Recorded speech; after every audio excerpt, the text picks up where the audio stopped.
again. It is Crew Call presented by Flow Racing, your digital home track and the home of NASCAR roots. We are so glad that you have joined us. Steve Post with Motor Racing Network, Pit Road Reporter, joined by 25-time winning crew chief and championship winning crew chief, Todd Gordon. Hello, Todd. How are you? I'm great. What a weekend. What a weekend. What a weekend. We are going to talk to Andy Petree, and I just look forward to talking to Andy Petree, whether it's over a stack of Goodyear tires in the garage or here on Crew Call. So we have that conversation coming up. But Talladega Superspeedway, Alan Gustafson, Chase Elliott moving on, the first driver we've had moving on to the next round. Your take on Talladega Superspeedway? Well, we knew in the second round there was a definite wild card race. Yes. We just didn't realize it was Texas. I definitely, kudos to everybody, to all the drivers, all the teams. I thought it was a heck of a show, and we didn't stack up the big one, right? Yep. We had one wreck early that kind of jumbled up some cars. It took out a couple when the 21 got kind of pushed by the 47 there, but really the rest of the race, I didn't think it was lackluster. I think they were still driving their guts out, but you saw guys make saves. You saw guys give and take a little bit on those and not create the big one. But what a great race! I thought the interesting part of the weekend. I talked to Blaney about this Monday night, but I saw it in the race as well.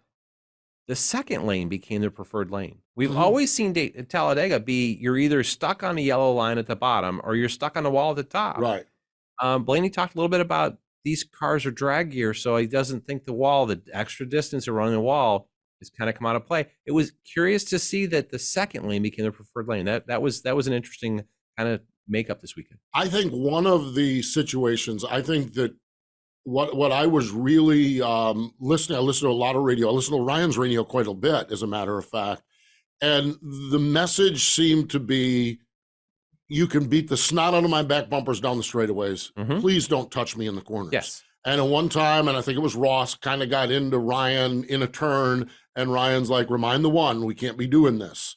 And there was never an issue. It was just, and I think you get runs and that sort of thing, but it seemed like there was pretty good beating the snot out of each other down the backstretch at times. But it seemed like in the tri-oval and in the turns, there was a lot of respect between the cars. Yeah, and the drivers started to figure out how far they could back up in the corners behind somebody to have a run at them, so that once they got straight and gathered, they could engage. Yeah. And I think, there's a lot of things. I think the drivers are sorting out where these cars can take pushes. I think the drivers are starting to understand how they have to drive the cars and how they need to react to catch the cars, because the steering's so much different than what they had in the past. And I think the teams are getting smarter about how they make their cars, how they balance that speed versus handling, especially down the straightaways. I was, when we first went to dropped heights, that was pretty big on. Joey looked like a drunk race car driver in practice, because we'd swerve down the backstretch every time, because I wanted to make sure that the car had stability there. Yeah. The cars back when we had the soft rear springs and the backs up in the air and the splitters not dragging the ground, they drive down straightaway great. So we didn't have to do anything to work on it. Right. But when we went to dropped heights, the splitter comes up, the back goes down. They're a handful down the straightaways, and I think these teams are all adjusting to making their cars drive down straightaways so they can take pushes better. Seems like it, that's for sure. And it was just wonderful racing coming down to the stretch. Chase Elliott, Ryan Blaney. This sport just always amazes me that we have all these changes and everything, and yet really when we get down to it, kind of the same cast of characters. When you look at plate racing, God, there's a throwback. Yeah. Speedway racing. Tapered spacer racing, yes, exactly. Speedway racing. When you look at what we've seen over the last couple of years, Chase Elliott, Ryan Blaney, Michael McDowell, Eric Jones, of all guys that have been at the front, and here we're there at the front again. You forgot the best of them. The best of them. Denny Hamlin. Well, Denny Hamlin. I don't mean that wrong, but I will say this. If you look at the field, right, there's a buku number of Chevrolets. In your manufacturer driven here, there's a fairly comfortable number of Fords, and there's not enough Toyotas. Just speedway race. Just 6 cars doesn't do it. And when, in that situation, the 23 of Ty Gibbs got caught up in that first wreck, was out of the race. So you're down to 5 cars right there. And then the 18 and 20 came to pit road together. The 20 spun out. Right. So that put him a lap down. So now you're down to 4, and the 18 doesn't have a drafting partner to get up to speed. So now you're down to, it's just Denny. There's a skill set to speedway racing. Yes. Everybody talks about potluck and all. It's not. It's not. It's the point that the same guys are at the front. Absolutely. Is because there is a skill set and an understanding. It's Ryan Blaney's up there all the time. I mean, Ryan Blaney and Denny Hamlin race side by side a lot of times for speedway races. And oh, by the way, when it comes to the payout time, Chase Elliott goes ahead and gets up there too. It's just so there's a skill set here, and you know, if you look at the end of the race, I thought Ryan did a superb job of really he lost two of the six car. Brad's now the six, right? Speaking of throwback, Brad and Harvick got speeding penalties and buried himself back out, and he had Michael McDowell, who did a fabulous job working with him. Denny Hamlin's up there fighting for it by himself with nobody, just trying to get help put himself in a position where somebody has to help him. And Chase did a really good job from the third row back. The row got a big enough push out there. He had a slot to slide up to that preferred groove, the second groove, and took advantage of it. And Eric Jones was a true Chevrolet guy. Yep. And understood that if he takes the run with one to go, he's going to end up 15th anyway. Right. Absolutely. Because I've been in the manufacturers meetings. When you get to the playoffs, your focus as a manufacturer is, if you got the opportunity to help one of my playoff cars get on to the next round, you better do it. Yeah. And really, in the end, where did the 43 end up?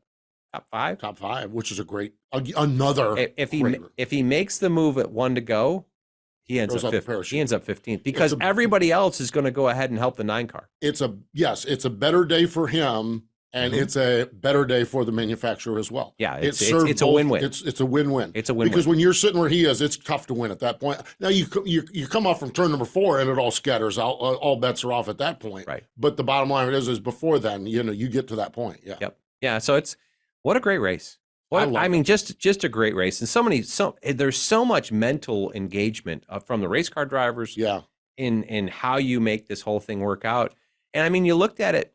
I looked at it, and Blaney stuck to the bottom with Michael McDowell, and Chase got by him on the outside, and Blaney was to the outside of Chase, coming to the line. So it's just these guys all got it figured out. It was a heck of a race. I thought a great day, and one where we've still got the Roval's going to be interesting. Yeah, it is. It's definitely going to be interesting. We've got guys that feel like they're almost comfortable, but not. Yeah. There's a lot of those. There's a lot of those guys in that 18, 19, 20, 21 range. And then we've got a cluster back there. We'll see where the appeal tomorrow comes out with William Byron's deal. That might change some of the stuff, but I don't think it changes a lot of it. I think it may shuffle. We've got a race of Briscoe and Cindric, 2 rookies that are both great speed road course racers. Oh gosh, they're both that are tied for the cutoff position. I know that in itself, I think, will be a great race to watch. Yeah, so it's going to be fun. It lots really of good truly stuff. is. Really truly is. At one point during the race, Noah Gragson did a really, really nice job filling for Alex Bowman, and we have all watched Noah. He is a likable kid that at times has stepped over the line and got reeled back in. I think Dale Jr. has done a wonderful job leading him, allowing him to be himself, and yet when he needs to pull the reins in, I think he has.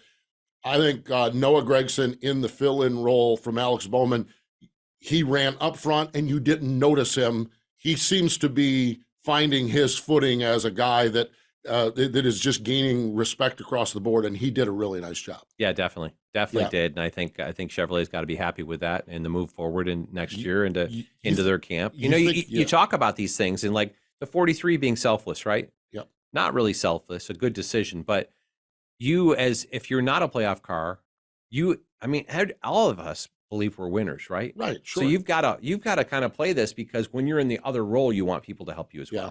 So it's a team effort in that respect. I mentioned this during our Q conversation there. If you're Richard Petty, Maury Gallagher, and you're sitting there looking at Eric Jones and Noah Gragson next year and the performance those cars have had all year long, and then especially down the stretch, you got to be pretty optimistic going forward. Yeah, I think they're building a great program over there. Yeah. Another one, we talked about the Trackhouse evolution this year and where they become. And I mean, right now, both their cars are in transfer positions. Yeah, exactly. But another one, I mean, that Petty GMS piece is definitely stepping forward. And I know it's kind of a little bit of both. And it's kind of like the Trackhouse piece where you bought the Chip Ganassi piece, but it's kind of your own thing. And the GMS and Petty, it was, there's a lot of the GMS side of this. I think that's pushing it as well. And in the management group that, there's great people over there, Right. and they're pushing forward and they're doing great things. You gotta look really excited about next year. All of those teams, or both of those teams, Trackhouse and Petty GMS, aligned with Richard Childress Racing. And so, which kind of brings us to our guest here. And I'm curious as to how that all kind of works, and how the integration of the engine department, because Hendrick and our ECR working together now. And so who better to talk about all of that than Andy Petree? And so Trackhouse, Petty GMS, Engines, Talladega, Roval, Andy Petree's our man, and we're going to talk to him next. I'd like to remind you to subscribe to Flow Racing, the new home of NASCAR Roots. Catch the NASCAR Wheel and Modifieds, ARCA Menard Series, Pinty's NASCAR Weekly Racing Series. Subscribe for over 1,300 racing events live and on demand. The headliners this weekend, a couple of dandies, no doubt. Saturday evening, the ARCA Menard Series at Toledo as they are winding down their season. And Sunday, the NASCAR Wheel and Modifieds at Thompson, one of the historic great modified racetracks. Weekly racing is starting to slow down, but our friends up in Langley, Virginia are still going strong. And we're going to see if Butterbean, Brandon Queen, his nickname is Butterbean, we're going to see how Butterbean and everyone else do up there. I think Butterbean is close to securing another track championship. That's crazy. He's a great young man, man, great kid, really, really cool. He's one of those that drank a beer with Dale Jr. after North Wilkesboro. So he's had a great year. He's looking to win a championship at Langley, and he drank a beer with Dale Jr. So his year's complete. His year's complete. If he wins the championship. If he wins the championship, that's right. So Langley has weekly racing, and that's the fun of all of these NASCAR weekly racing tracks. All these great stories, and you can watch it all on Flow Racing. More information, go to www.flowracing.com/go MRN. Andy Petree, he comes up next.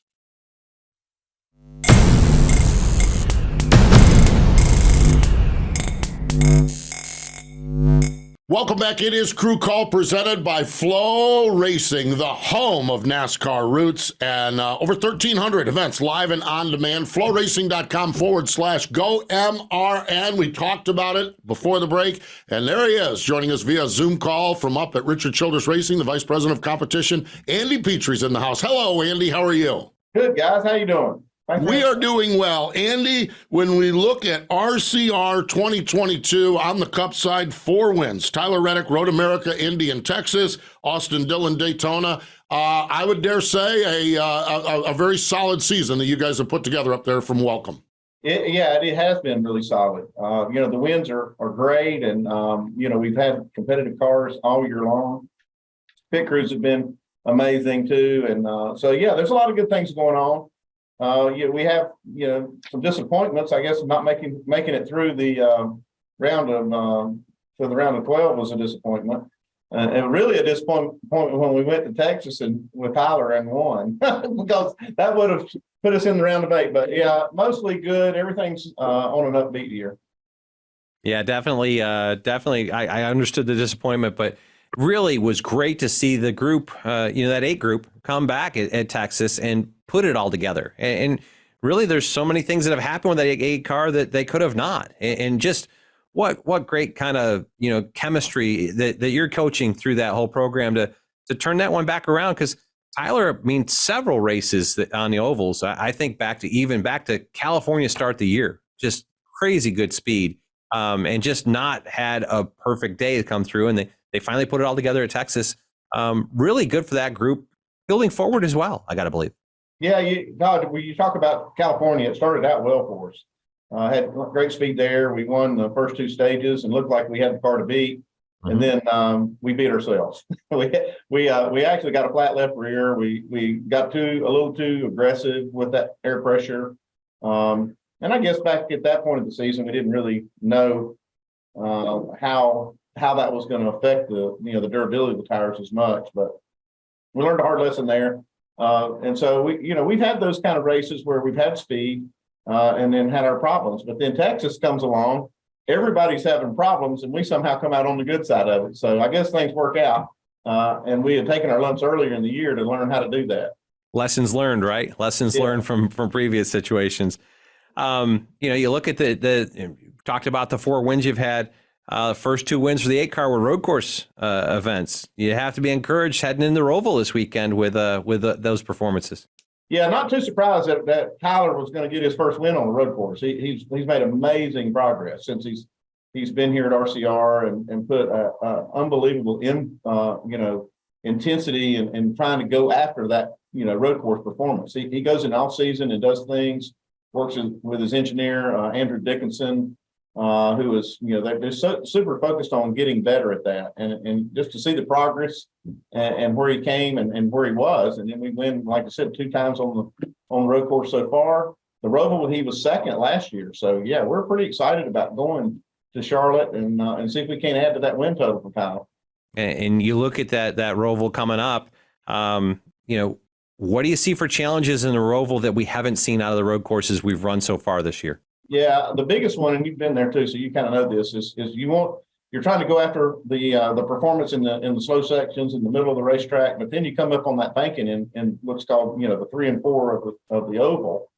There's a lot of speed and load there, and I kind of worry about that because it's going to be attempting again to try to get the tire pressure lower, to be faster in the slow stuff, but you got to have enough support up in the the banking, and you're going to be trying to run the car as low as you can in the slow sections. So then you're going to be bottoming out in the it's going to be pretty sketchy for those guys because that's the fastest part of the racetrack too. So that braking zone coming into that front chicane is going to be thrilling to watch.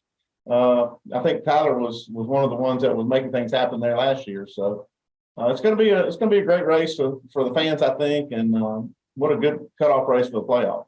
No doubt. Lots of stuff, lots of excitement, potential for the excitement as well.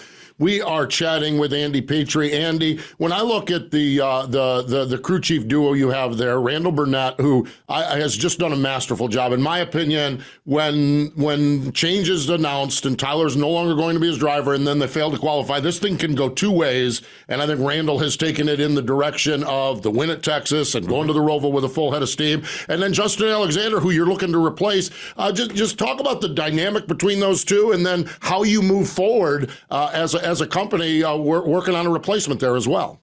Yeah, I've got so much confidence in both of these crew chiefs. Randall has done an amazing job with that eight team and building it to what it is today. And Tyler's a big part of that, obviously, but Randall has been the glue to really make that thing work. And Justin Alexander, really a great crew chief too, got a ton of confidence in. Those guys, were working really good together.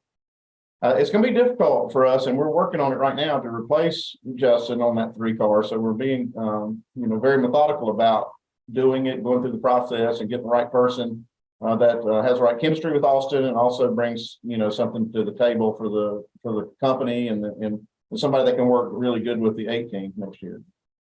You talk about that, and then I guess as you talk about the piece, you got a new driver coming to the 8 team. Tell me what you look forward to most about Kyle Busch being an RCR driver for you. Well, that's pretty obvious, Todd. When you're able to land a driver like Kyle Busch, the energy in here is really high. Now our focus is going to be, which is always is, to go out and win the championship. But we got a realistic chance now to take a 2-time champion that's won 60 times in this series, to go ahead and try to get that trophy back over here and welcome for Richard Childress. I think we got a great opportunity to pull that off. So just give our viewers a little bit of insight back into this. How long does a process of getting someone like Kyle from start, on board from start to finish? How long does that process take for you? It seemed like it was 6 months because it just kept drawing out, and we were, as a company here, not being involved, the guys that are, involved in this are above my pay grade, right? So, but we're all hoping, man, can we pull this off? And I got to hand it to Richard. He really went out there and took a big gamble and pulled the trigger on this thing. And I think it just shows his commitment to, trying to get that championship again for RCR. And I got to hand it to him, and he got it done. It is fascinating, and I just think that I think that I'm like, wow, RCR won this one. with getting Kyle in those cars, and the cars are so good, which we've established with the wins that you've had this year. It's a really, really neat prospect when you look at it. Andy, I was fascinated earlier this year. Colleague Racing, one of your alliance teams, had me up on campus, and I've been on campus multiple times, but it just struck me the campus life up there in Welcome. Colleague Racing there, I think, as a matter of fact, as we're speaking, they're having a fan day, so the people are all over the place and everything like that. And Big Machine Record is there as well with their Xfinity team. What is that like, and how does that all work? Yeah, it's pretty neat. I flew in this morning in a helicopter, and I could see a whole lot of activity going on over at Colleague, and I was like, yeah, that's pretty cool. They were having a 5K run to kick off their whole fan day today, and so I wish I'd brought my running shoes. I would have probably run in it with them. But yeah, it's really neat. We got a lot of great partners. Colleague Racing is obviously one of the longtime partners here at RCR. We're real proud of that relationship. And Big Machines, having success. They won an Xfinity race this year. So yeah, it's pretty neat just having all these guys on campus. Yeah, really, really cool. And there's some people that I've worked with in the past involved in all of those programs. As we talked through as the Kyle Busch rumors went around, really the last two it was down to was you and Colleague. Was that awkward for you guys, because you're kind of supporting, you're kind of almost married in ways with the technical alliance, but after the same guy? Yeah, like I said, I wasn't involved in the direct negotiations and whatnot, but yeah, I think it was a little awkward. Because Richard really wanted Kyle, and I'm sure that Colleague did too, and so. It was it was a little bit, probably a little internal battle there with those two that were going after him, but it's all in good fun. We go out there and race those guys hard every Sunday, but we're good partners, off the track, and we do a lot of things together. Yeah, really cool. And I just side note to that, I am really excited to see what happens with Kyle Busch over there. Yeah, I think so. I think, and honestly, that whole hold my watch thing. That's because they're very similar in a lot of ways to me. They're very passionate about winning and racing. I can't wait to see what Richard and Kyle, that chemistry coming together. I think you're in a really special place right now.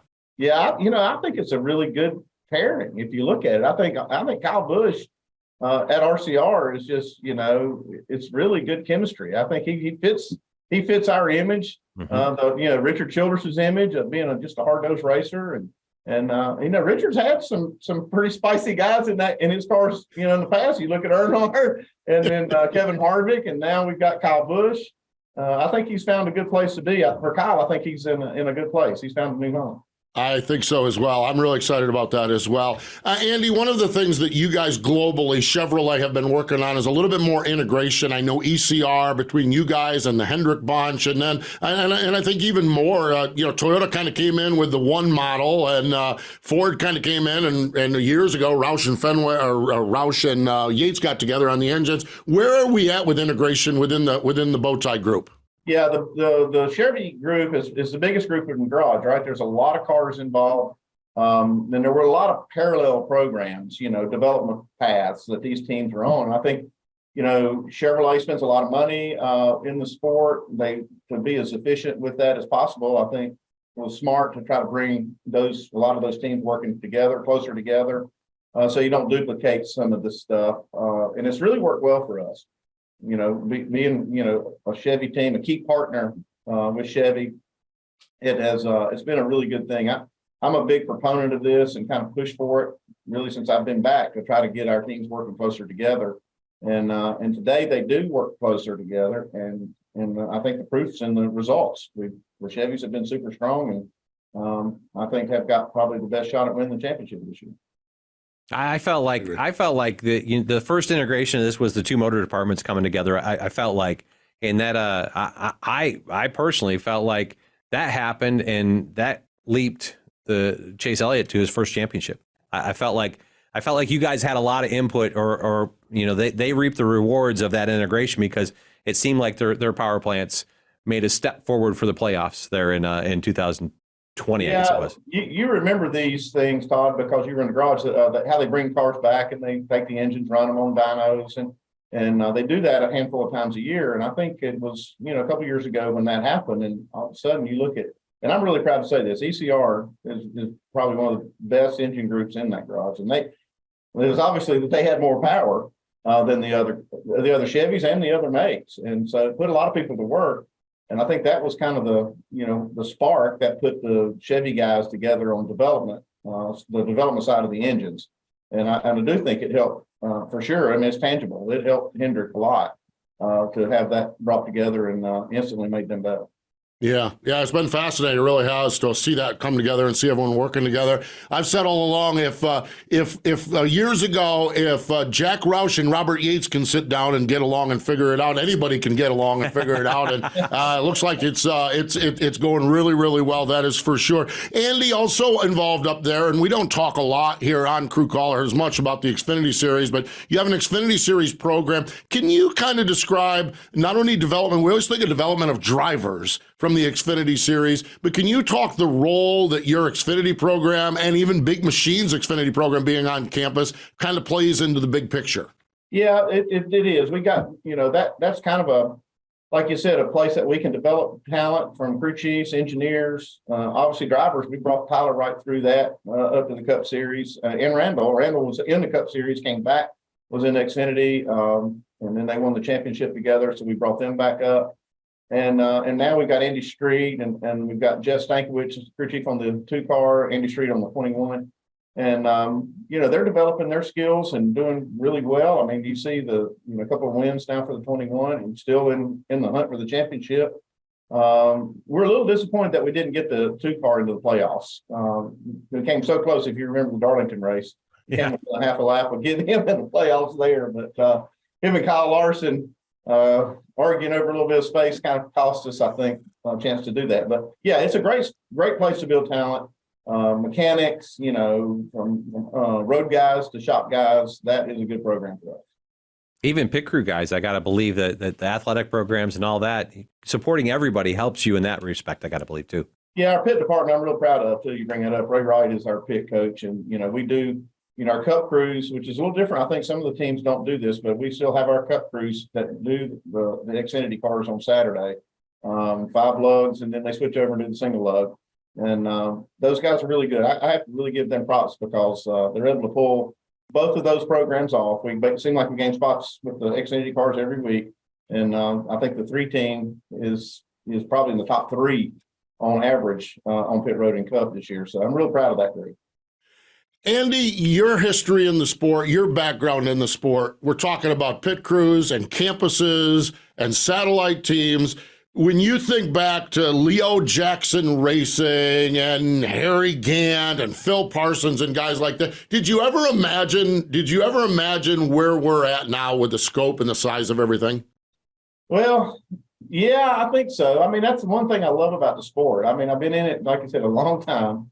And the reason I love it is because it's never sitting still. It's always moving forward. And that's what I love about it. You can see the growth. I was so lucky to be involved in the explosion of the growth in the 90s and, early 2000s. And, the cars gotten better and better. And we've had events that, throughout that have changed, the course of history. It's on the safety side to, the way the cars, are built. And, this is the car we got today is way different than anything we've ever had. But that's what gets me up in the morning, man. Something new to go try to figure out.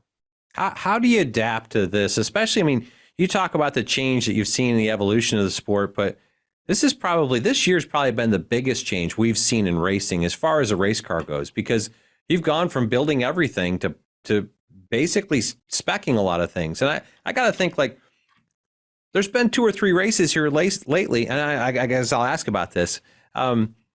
There's been guys, they've reported 4th gear failures in during the race. We've had a couple races here.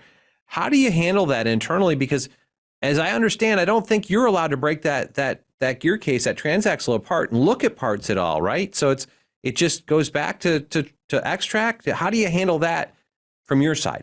Yeah, that is tough. I mean, it's, you've been in it a long time too, Todd, so you always had control of the things that were giving you problems. You just go to work on it, you fix it, like people, you do.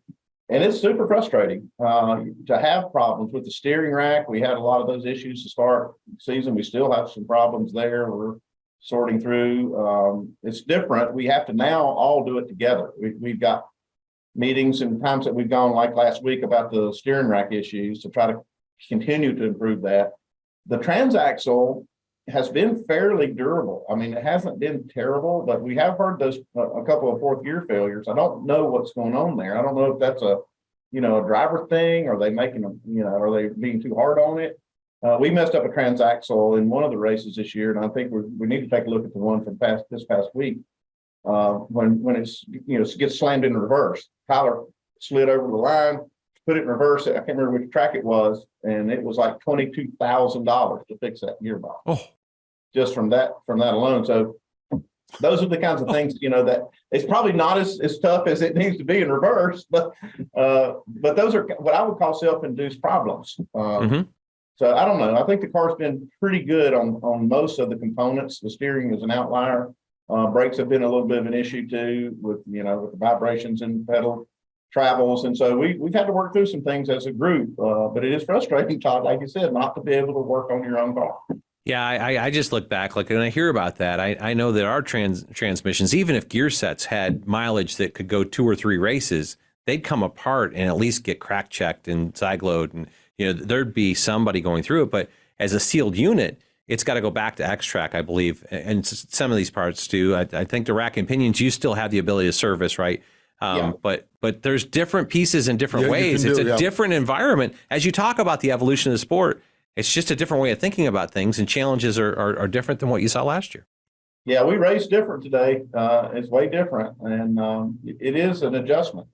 Frustrating at times, but it's also produced. I mean, if you look at what competition we've had this year, it's amazing. You got 20 winners. I mean, that is absolutely crazy.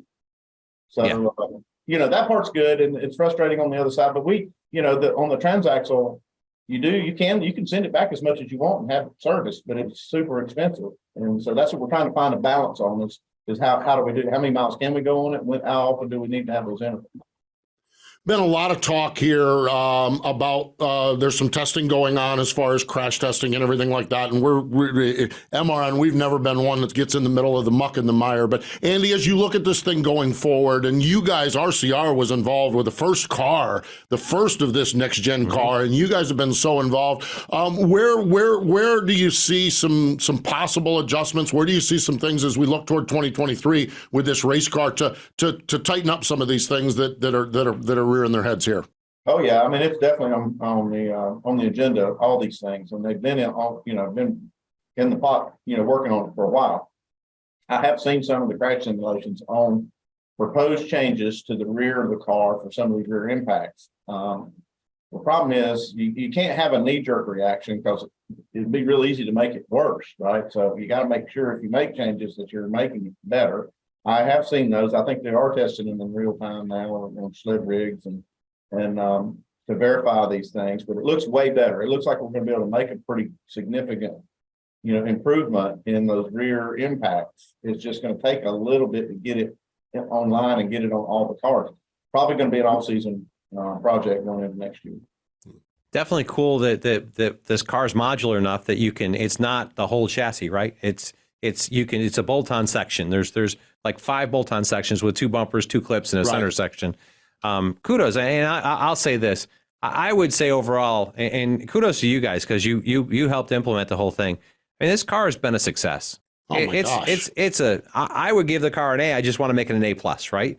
But for the first year out to be what it is, I kudos to you guys for all the help you gave NASCAR in getting to this point and getting a car that, as you talked about, 20 race wins this year, and the playoffs have been just havoc because anybody can win, and just hitting the right setup on the right day. It's been great. No doubt. Been good stuff, that's for sure. You said you flew into work this morning, Andy? Oh yeah. I fly a helicopter to work every day. Todd knows, he's a pilot too. he's got an airplane. I've got an airplane just very similar to his. But so we're both aviation buffs. Yes, definitely. Got any more races that you're going to fly to this year? Maybe down to Homestead. I don't know. We'll see. I usually fly to Florida. I flew it to Florida. I think the last time we were at Daytona. I think that was the last time I flew it. Homestead's my next MRN race that I'll be down in the booth, and I would say I'll be single pilot down there. Single pilot. Neat Yeah. stuff. Maybe I'll holler at you on the radio when we find out. That sounds good. There That we sounds go. Good. That sounds good. Andy, we always appreciate the time and your insight into the sport, whether it's historical or where we're at now. We wish you continued success as you go to the Roval and on throughout the season, but thanks for joining us here on Crew Call. Yeah, glad to be on with you guys. Thanks for having me. There we go. Andy Petree joining us, the Vice President of Competition at Richard Childress Racing. Stay with us. More in just a moment.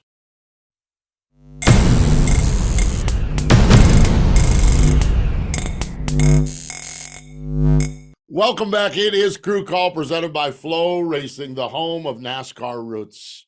When you think about a guy like Andy Petree, been there, done it, seen it all, written a book, could have written a book. I mean, it's fascinating, and I love veteran guys like that stay relevant and keep their hands on. And like he talks about, that's what it keeps them going. But a really, really neat guy with that perspective. Yeah, he definitely is, and you talk about it. He's been through the evolution of the sport from. I mean, I got to go back to the '80s at some point. I got to believe, and just seen it all. Yep. And to have the vision, as he talked about, you asked him the question. I thought he'd say, "Yeah, of course." And there's no way I saw this. Yeah, I've saw it coming. So Yeah, that's because he's always looking for what's next. And I think his interjection back into the RCR fold after his Right. TV side, I think it's shown.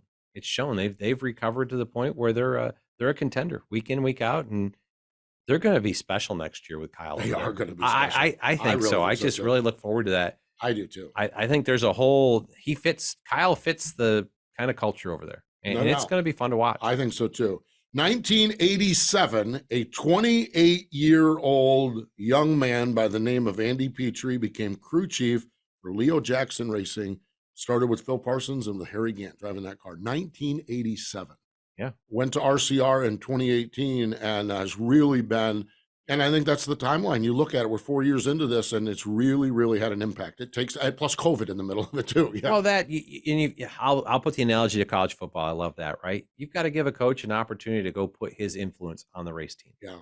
And Andy's been back there and just, Yeah. it's just kind of creating the culture. Right. And you've seen it year after year. They've gotten better and better. And their investment into helping this next gen car along and the development side of things with NASCAR is paying forward. It really, truly is. Andy, I got a kick out of it. Last year, we had him on Crew Call. We were doing it as a solo. I was doing a solo podcast of it.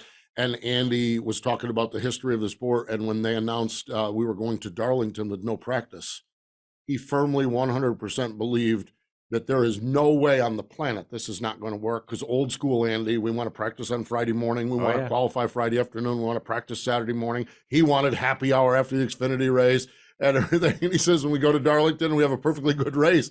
And I think that's the beauty of it is walking into Darlington, old school Andy's like, this will never work. Walking out of Darlington is like, wow.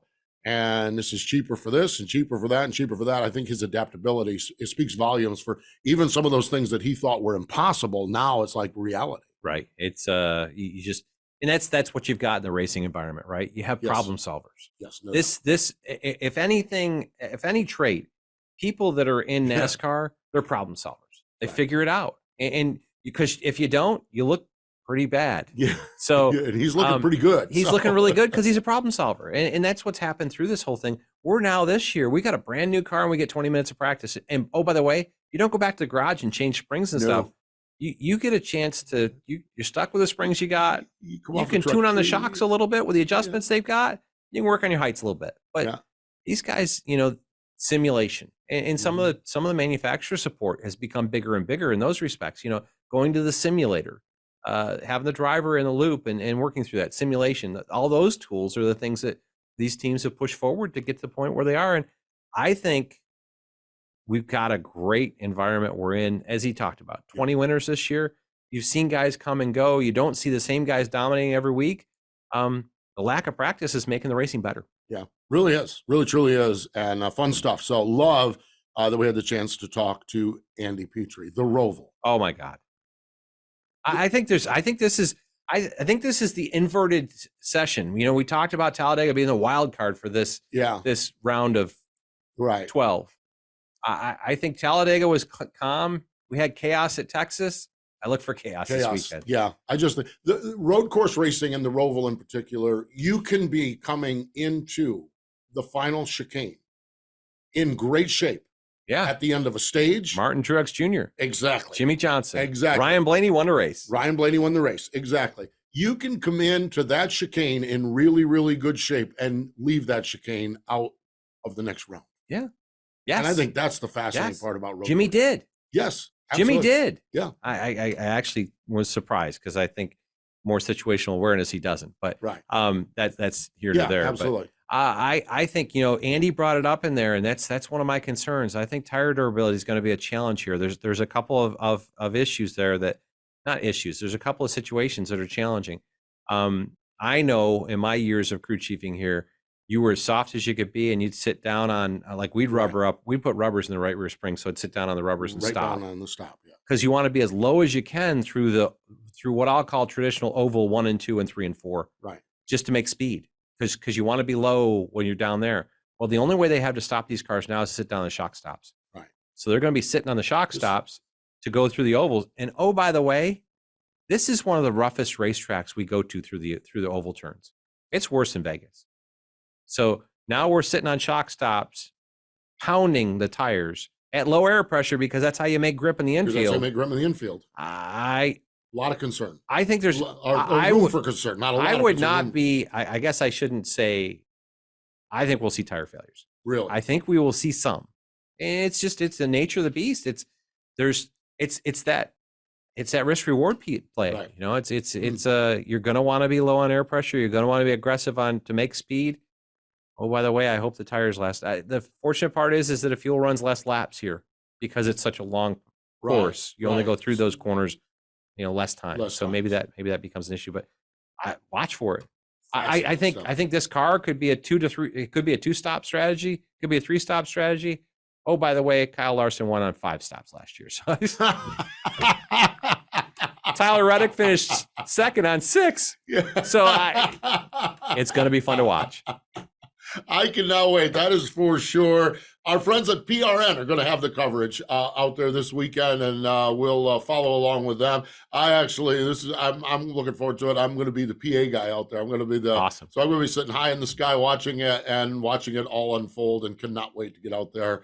The Roval is just a neat time. It really, truly is. A lot of there's a little something percolating for fans that might be coming to the area. And Brad Keselowski and Marcus Smith started this with a little Twitter back and forth. I think Saturday afternoon, I think it's Xfinity Series. It sounds like there's going to be a big old driver autograph session outside of the racetrack, and just always doing those innovative things and fun stuff. Going to be a fun weekend, that's for sure. Fun to watch that develop on Twitter. Yeah, that was fun to watch, wasn't it? Yeah, Brad.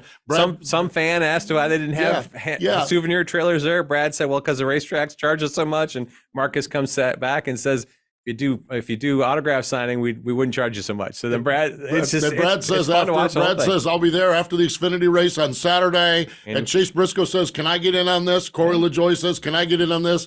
And I just saw a post from Charlotte Motor Speedway. Stay tuned. This thing is going through the roof. So as this thing airs, as this show airs, there might be more information out there. But I love our sport right now. We used to, you used to know exactly where you were going, what you were doing, what you're doing. Now you have no clue what we're doing. Yeah, it's just if you're in the area and could get there, this event this weekend, they're doing it all. Ferris wheel and all. And they one of my local breweries, Cabarrus Brewing Company, has the Roval Rumble beer. Yeah, Hell's Lager. So I'm looking forward to sampling that. And I guess there's a special ice cream for this weekend as well. Awesome. Yeah, awesome. Love it. Fun stuff, that's for sure. And again, our friends at PRN have the coverage all weekend long. We appreciate Andy Petree joining us here. More important, though, than all of that, thank you for joining us here. This is Crew Call, presented by Flow Racing, the home of NASCAR roots. FlowRacing.com/GoMRN. Thanks for joining us, everyone.